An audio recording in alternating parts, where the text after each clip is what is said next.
لو عاملة دايت بقى ونفسك في كيكة حلوة بالشوكولاتة، هنعمل النهاردة كيكة خطيرة هتعجب الجميع، وهي كيكة الكاكا بالشوكولاتة. طعمها تحفة جدا وخطيرة.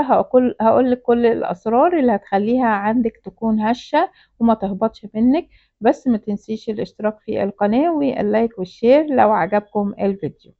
اول حاجة هنستخدمها هنا معانا ثمرتين من الكاكا. طبعا بكون غسلهم كويس وبشيل القشرة بتاعتهم.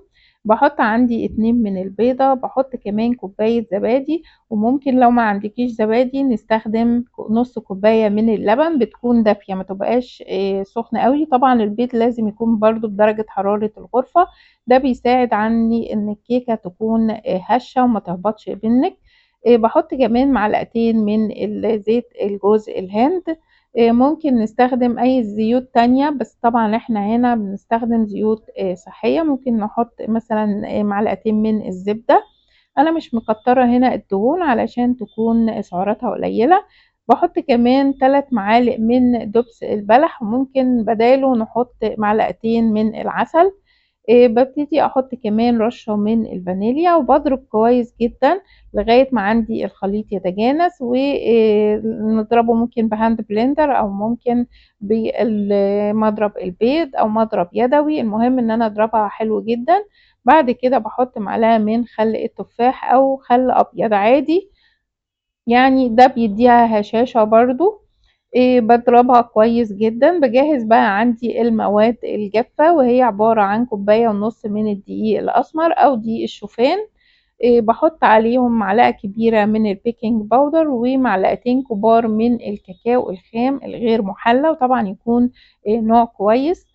ببتدي أقلبهم حلو جدا، وبعد كده بحط عندي السوائل اللي أنا ضفتها. هضيف كمان ربع كوباية من المية تكون مغلية سخنة جدا، وبحط عليهم معلقة صغيرة من قهوة سريعة الذوبان، وبقلبهم كويس. بضيفهم بقى على الخليط، ودي برضو من الحاجات اللي بتخليه هش. لو حابين تزودوا كيس من السكر ستيفيا، انا حسيت ان هو ما كانش محتاج الحقيقة، هو كده سكره حلو جدا.